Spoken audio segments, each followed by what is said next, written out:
Muito bem, tá aí então a nossa reportagem, nosso vídeo, tendo como protagonista o vice-presidente da República, né, o senhor Geraldo Alckmin. Arnaldo Lourenço, boa noite. Eu já começo com você, que acompanhou atentamente aí a fala do vice-presidente, justificando essa deflação, digamos assim, ou esse fomento da economia, como queiram, explicando aí esse programa de automóveis que ele coloca como o carro-chefe, né, da atual deflação. Por favor, seu comentário.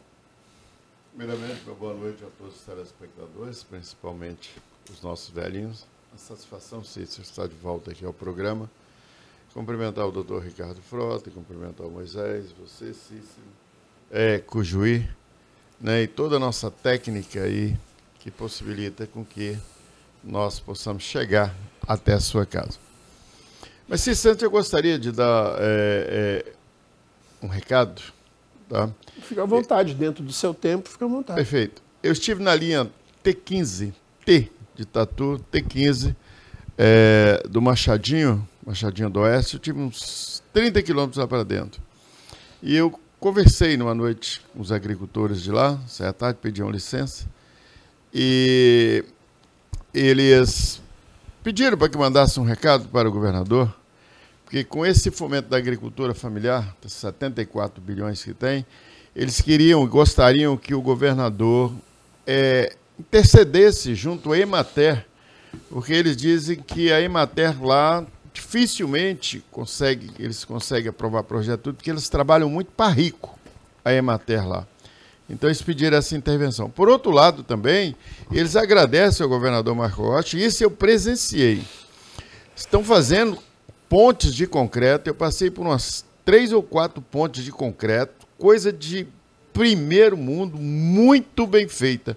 Então, está aqui meus parabéns ao senhor governador. E fica aí o meu recado do pessoal do Machadinho, linha T15, governador, para que o senhor interceda junto à Emater na questão de projeto, fomento, e o pessoal lá dentro está muito satisfeito, tá? Com relação ao Geraldo Alckmin, é o progresso que o Brasil aí vem fazendo nessa questão de controlar preço. É óbvio que tudo aquilo que baixa enseja nos índices, né, para que a inflação possa estar sempre recrudescendo. Aliás, não estamos falando nem mais de inflação, estamos falando de deflação. É como que você fizesse um gráfico, colocasse de 0 a 10 para cima e de 0 a 10 para baixo. Esse gráfico, não existe mais o gráfico de subida, é só descida. E um país onde a inflação não corrói o dinheiro do seu povo, é óbvio que só perspectivas de futuro e desenvolvimento tem. Ricardo Frota, boa noite, seja bem-vindo. O seu comentário sobre as duas falas do senhor vice-presidente da República. Boa noite, Cícero. Boa noite, Arnaldo Biú. Boa noite, meu amigo Moisés Cruz, Ramon Cujuí. E, especialmente, ao nosso telespectador que nos prestigia mais uma vez com a sua audiência e sempre participa ativamente do programa com as suas mensagens. Desejo a todos aí uma ótima noite. Não tem nada a ver, né? Acho que isso é uma fala completamente distorcida, deturpada da realidade. O que tem a ver essa medida que ele fez com o carro deu uma isenção aí de 1,5% a 2%, um carro que custava, vamos supor, 100 mil reais, a pessoa comprou por 98, 97. Então isso não foi uma medida assim rápida e nada teve influência com essa deflação. Mas eu posso falar claramente qual foi o fator determinante para a gente estar com a economia mais estabilizada. Foi a nomeação do presidente do Banco Central. É isso que tem que ficar claro. Na contramão do mundo, o Brasil foi um dos primeiros países que adotou subir a taxa de juro para controlar a inflação. Hoje, a realidade da Europa e de vários países é totalmente diferente.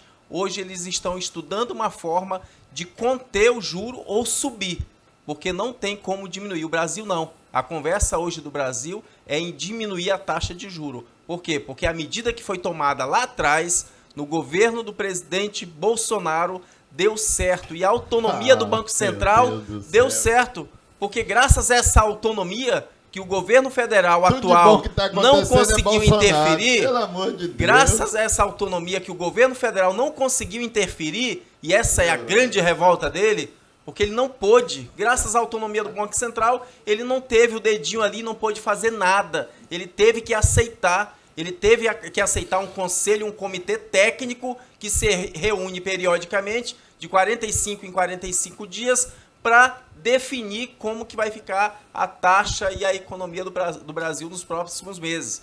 Então, Campos Neto está de parabéns, mostrou competência, e é isso que eu falo. Eu sempre falei isso no passado.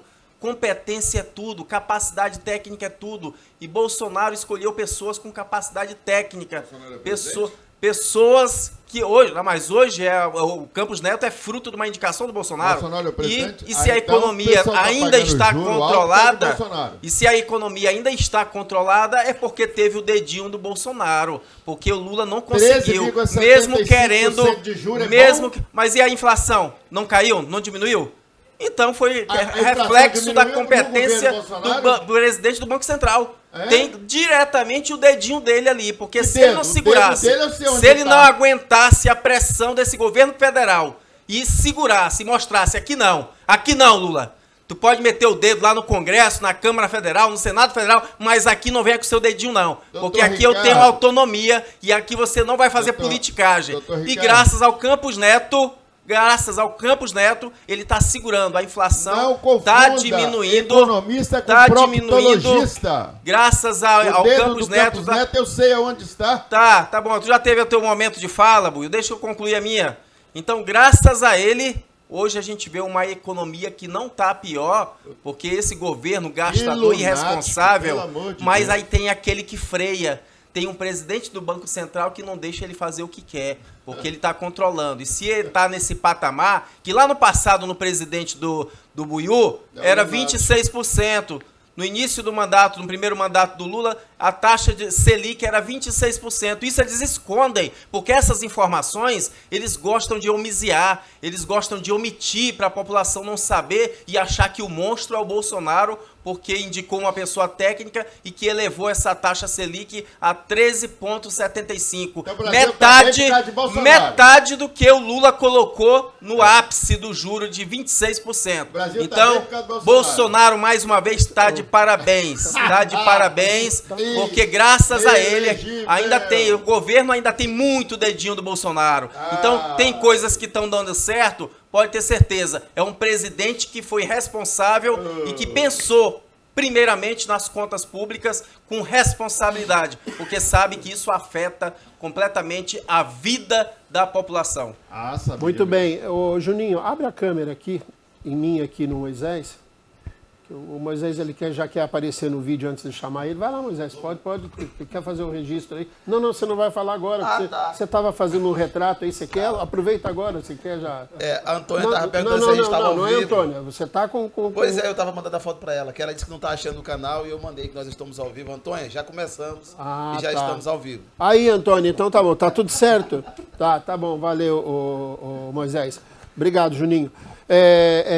Ramon Cujuí, boa noite, seja bem-vindo. Você concorda com o seu colega aqui que disse que, em outras palavras, ele disse que tudo isso que o senhor vice-presidente da República falou é falácia, que o herói nessa história é o presidente do Banco Central? Primeiro, boa noite, Cícero, boa noite, Buiú, boa noite, Ricardo, boa noite, Moisés Cruz e boa noite a todos os telespectadores e telespectadoras que nos prestigiam com a sua audiência nessa quarta-feira de jogos aí, né, pela Copa do Brasil. Difícil competir com a Copa do Brasil. E eu quero dar aqui uma boa noite especial ao pessoal do Detran, né, que está fazendo blitz educativa na cidade. Vindo para cá, eu passei por uma blitz educativa e fiquei assustado com os números, né, que eles estão colocando para a gente. Ramon, desculpa, deixa para comentar sobre, no segundo bloco. Porque eu, na carona disso, eu vou pontuar uma situação que eu presenciei hoje com uma equipe da Centran, que eu acho muito importante, e isso vai mostrar os dois extremos disso. Não sei se você se importa. Não me importa absolutamente. Então tá. Na abertura do segundo bloco, eu comento o comentário que você tem sobre isso. É muito positivo, é interessante, e eu tenho uma situação bem pontual também. Perfeito. Já que ele vai fazer uma coisa só e vai aprofundar esse debate, eu acho bom. Mas, de qualquer forma, fica o nosso abraço, nosso boa noite a todas as equipes do Detran que nessa noite estão fazendo blitz educativa pela cidade. No que diz respeito à fala do Ricardo, eu quero saber o que ele anda consumindo, né? Porque é um negócio complicado. Na verdade, a fala do Alckmin, ela tem a sua fundamentação. Está falando consumindo ou ingerindo? Não sei, o que ele consumindo, ingerindo, eu sei que alguma coisa ele está tomando aí, entendeu? Ele não está normal. Assim, a fala do Alckmin ela é verdadeira no seguinte sentido: realmente os automóveis foram o item individual que mais contribuiu com a deflação. Você teve uma queda de 2,65% nos veículos novos, algo em torno de 0,98% nos veículos usados, o que dá ali uma contribuição para a queda da inflação de 0,09%. Né? É isso. Só que quando você olha para os grupos maiores, tipo bebidas e alimentos, você vai ter ali uma queda de 0,66%, quando você vai para transporte tem 0,41%.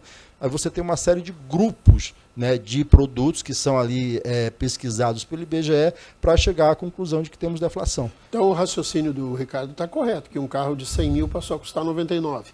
Não, o Ricardo tomou alguma coisa. Você vai na concessionária, eu fui na concessionária esses dias, um carro de 112 mil, por exemplo, está sendo vendido a 112, cai 98 mil. Não sabem informação. Eu acabei de ir lá. Não, Ricardo, calma, Ricardo. Calma, Ricardo. Então se teve uma redução 2,65% foi a redução. A redução de veículos novos na média foi 2,65%. Calma, tá Ricardo. 97 mil, um carro de 100 mil, a pessoa estava pagando 97. Onde que está o erro? Ricardo, são duas coisas diferentes. Uma é a redução do preço. A outra coisa é a política de incentivo para os veículos que o governo deu, que reduziu em média 10 mil reais no preço do carro. Entendeu? Porque depois ele faz a recuperação fiscal. Você precisa ter calma nessas coisas todas. Então, assim, um veículo que estava sendo vendido, por exemplo, a 112 mil, ele cai para 90. 98, na discussão aí da redução do subsídio do governo. E no mercado ele caiu um pouco mais, porque as pessoas foram atrás, é isso. Né? Mas a contribuição individual, e aí ele está correto, porque é isso quem fez, ele está, na verdade, repercutindo a fala de um analista que fez análise pormenorizada. A palavra é pormenorizada. Tá não estou confuso. Ricardo, você bebeu alguma coisa, Ricardo? Da Bolsa Família compraram carro. Pronto, eu só quero que tu responda isso. Quantas pessoas que utilizam o benefício Bolsa Família compraram esse carro, tiveram acesso? Eu digo que eles compraram carne. O Ricardo bebeu alguma coisa, porque ele perguntar que as pessoas do Bolsa Família compram carro é uma viagem muito grande. É uma viagem muito grande. Os 1,5 bilhões de... Porque o Lula é pai do pobre, pô. Aí eu só tô falando porque ele se intitula o pai do pobre, aí eu imagino que a política que ele vem fazendo no Brasil é para beneficiar o pobre. Aí por isso que eu tô sem entender que pai do pobre é esse. Só isso. Ricardo, eu tô preocupado com você, sinceramente. Você tá falando porque tem boca. Né? E aí você... só que tem um problema, a palavra sai antes do cérebro funcionar. Aí saem essas coisas que você diz. Então, a deflação que ocorreu agora, ela é fruto de uma caminhada nos últimos 6 meses. O IPCA apresentou 0,84 de índice em fevereiro, depois ele caiu para 0,71%, em abril chegou a 0,65%, em maio chegou a 0,23% e agora a 0,08 negativo. Né? É a maior variação no mês desde 2017. Quando você começa a comparar os índices, você começa a ver como a economia está se dando bem. Então você tem toda uma ação governamental, o programa de governo, apesar do Campos Neto estar boicotando a economia brasileira, a economia vem reagindo bem. Porque, por exemplo, eu volto a dizer, o programa de carros, o programa de incentivo ao consumo de veículos para a classe média, que foi feito agora, 1,5 bilhão disponibilizados, né, 500 bilhões aí para veículos, depois tem um tanto para vans e para caminhões e ônibus, né? Esse valor todo aí garantiu o emprego de muita gente, porque as montadoras estavam trabalhando com 50% da sua capacidade de produção. Isso garantiu o emprego de muitos trabalhadores da indústria automobilística. É preciso que se diga isso. O Ricardo queria saber onde é que os pobres foram beneficiados pela geração de emprego. Porque se depender do Campos Neto, não tem emprego nesse país. E boa parte do que é aqueles que compraram, a classe média que comprou um veículo, né, e financiado, a sua parcela mensal só não está 30% mais barata por conta de os juros no Brasil estarem na estratosfera de forma criminosa, bancada por esse presidente do Banco Central que quer paralisar a economia brasileira. Né? Para eles, se para destruir o governo Lula tiver que destruir o Brasil, eles preferem destruir o Brasil. É essa política criminosa implementada pelo Campos Neto. No mais, nós temos inúmeros dados da economia brasileira nesse primeiro semestre que apontam para a melhora da situação no Brasil. O único dado que está contra o Brasil é exatamente esse juro de 13,75%. E não tem nenhum setor do setor produtivo, do agronegócio, à indústria, ao setor de serviço, ao setor varejista, que esteja apoiando esses juros. Exceção feita ao querido Ricardo Frota aqui, que bebeu alguma coisa. Moisés Cruz, boa noite, seja bem-vindo. O seu comentário sobre esse tema. Boa noite, Cícero. Boa noite aos meus colegas de bancada, ao Ramon, ao Buiú, ao Frota, e em especial a todos vocês, que eu já acostumei chamar de Nação Rema, né? Hoje a Antônia estava, Moisés, cadê o canal? Cadê o canal? Antônia, verifica a antena aí, vê se já está ok, que estamos aqui ao vivo, né? Agora... bota o bombril aí que vai dar certo. Agora, pessoal, entrando aqui no tema da nossa pauta, né? Rapaz, eu fico admirado de como um governo comemora nada. Esse governo vive disso. Tá comemorando nada. Porque, segundo eu estava lendo aqui, a queda foi transporte, gasolina e alimentação. Mas a gasolina vai aumentar. Ou já aumentou. E aquela queda que teve lá no passado, esse aqui é relativo ao mês de junho. Agora já aumentou o combustível, Ricardo. Quando aumenta o combustível, toda a cadeia aumenta também. Então, a tendência é que a inflação volte a subir, porque aquela queda lá ficou para o mês passado, né? Então, o Lula resolveu voltar aí os impostos federais, então agora vai acabar essa alegria, essa farra. Mas eu tenho aqui um dado para mostrar para vocês, pessoal, como esse governo não vai conseguir se livrar tão fácil. A insegurança alimentar no Brasil ficou pior. Está agora severa. Sabe o que me chama a atenção nessa matéria? Essa matéria está na UOL. Vocês vão lá procurar. No governo Bolsonaro eram 120 milhões. Eles cansaram de gritar aqui. 120 milhões de pessoas com insegurança alimentar. Agora o IBGE e a ONU encontraram 73 milhões. Não é 120 milhões. Ou seja, eles inflaram mais 50 milhões por conta própria. Olha como eles são hipócritas, né? Não tem vergonha na cara. Eles inflaram por conta própria. E outro resultado, pessoal, que você vai ficar admirado. Eles não disseram que no governo Lula, lá no primeiro governo, comprava carro e comia bem? Só que o IBGE detectou que no governo Lula a fome era severa para 6,5% da população, Cícero. 6,5% da população, Bolsonaro reduziu para 4,7%. Eu nunca vi esses petistas aqui, os esquerdalhas, falarem isso no programa. Eu estou falando aqui de números. Eu não estou trazendo aqui fatos fantasiosos. Dados oficiais. Oficiais. Isso é a ONU e o IBGE juntos, está aqui na UOL. Acho que o colunista é Jamil, não sei o que aqui. Qualquer um pode ter acesso, está aqui. Vão lá e vejam se o Bolsonaro não reduziu para 4,7% com guerra, com pandemia. Mas isso eles não dizem. E agora eu quero ver de onde é que sumiu os 50 milhões, Buiú. Que você cansou de fazer cor aqui, seu Buiú, no programa, falando que era 120 milhões junto com o Samuel. Junto com a Marina Silva. Cadê a Marina Silva? Não eram 120 milhões? Como é que a ONU e o IBGE encontrou 50 milhões, 70 milhões, vivendo em insegurança alimentar? Os 50 milhões sumiu? Bastou o PT entrar no poder, sumiu os 50 milhões? Vocês vivem da hipocrisia, pessoal. Vocês não têm o que comemorar. Vocês comemoram letreiro. Outro dia teve festa lá no Ministério da Cultura, lá, inaugurando lá com letras. Se chamaram banda, chamaram tudo, para botar letra no Ministério. Esse é o governo do PT. Comemora tudo com letra, não tem o que comemorar. Aí vem agora os dados oficiais mostrando. No governo Lula, que vocês diziam que comprava carro, que a vida era bela, nós tínhamos irmãos morrendo de fome, pessoal, aos milhares. E Bolsonaro, que vocês chamam de genocida, que não trabalhou, que não melhorou a economia, reduziu, não aumentou, reduziu, e a verdade está aparecendo. Muito bem. Ó, estão todos aqui pedindo a parte de 30 segundos. Eu vou dar esse contraponto de 30 segundos. Se esse tempo não for respeitado, não peçam depois nos outros blocos que não vai ter. Ok? Arnaldo, 30 segundos.